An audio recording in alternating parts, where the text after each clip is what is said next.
In the last section, we talked about some overlooked factors that could help us become more focused. So Professor, I agree that physiology may overcome willpower at some point, but the will has to account for some important things, doesn't it? Oh, of course. One interesting idea is given by C6Zent-Mehi, the state of flow. It implies that a state of being completely absorbed in a task, or of complete focus, is most likely to occur when your skill level is perfectly aligned to the challenge that the activity presents.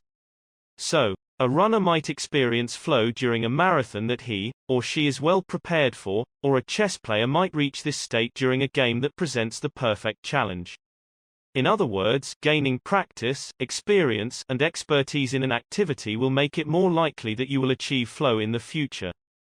On the other hand, if a task is too below a person's skill level, they will feel bored and lose motivation.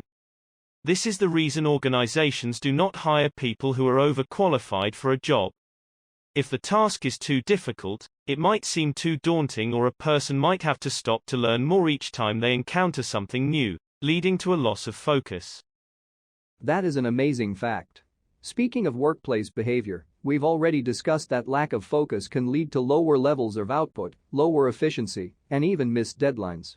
Yet it is very unlikely that someone from the management or HR team will come to ask you the reasons behind your low productivity and lack of focus. That is true. Your employer will judge you on the basis of your performance, and indeed they will make assumptions about why your performance is not as expected.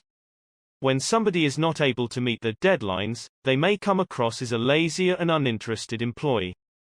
This reflects poorly on him and their work ethic, even if they are not able to work because of other reasons. It is important to come off as sincere and responsible at the workplace. For example, if a colleague does not reply to your texts, you will think that he is uninterested in working with you. In the same way, if you are always distracted, your employer will think that you are not interested in working there. You may come across as a low-competence employee, and someone who does not know how to finish their tasks. If you are a recent hire at the workplace, not being focused, and having low productivity can be seen as a sign of incompetency. They might assume that you do not have the level of skill that is required for a job. It could also be construed as a sign that you are not motivated and ambitious.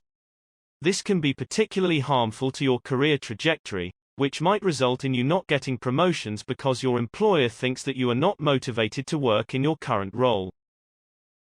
On the flip side, the positive effects of developing focus is an increase in efficiency at work and perhaps a more satisfying workday.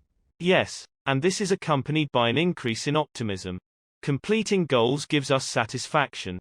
Being focused at both work and in other parts of one's life can increase the amount of time one has for oneself and lead to being happier and more optimistic in life. You can use the extra time on yourself, or your relationships, or even use that to take up more work and responsibilities. I mean, think about how you feel when you accomplish your tasks. You feel confident in your abilities. If one is continuously focused, their self-confidence increases and they feel like they will be able to achieve future goals too. Additionally, a focused person is able to think efficiently. This enables you to look at a situation from different perspectives, weigh the pros and cons and make a decision. This is also an important aspect of prioritization, like ranking tasks and activities according to their importance to us. A person who is good at decision-making will be able to prioritize faster and be a better decision-maker. Problem-solving, too, involves focusing on the different ways to approach a situation. A focused person who is not swayed by distractions or does not lose their train of thought is more likely to solve problems faster and come up with the best solution. I feel the most important advantage of being more focused is that when you make yourself a focused person, not only at work, but also at other aspects of your life, you stop doing things mindlessly and are more careful about how you spend your time, and whether the way that you spend your time is congruent with your goals.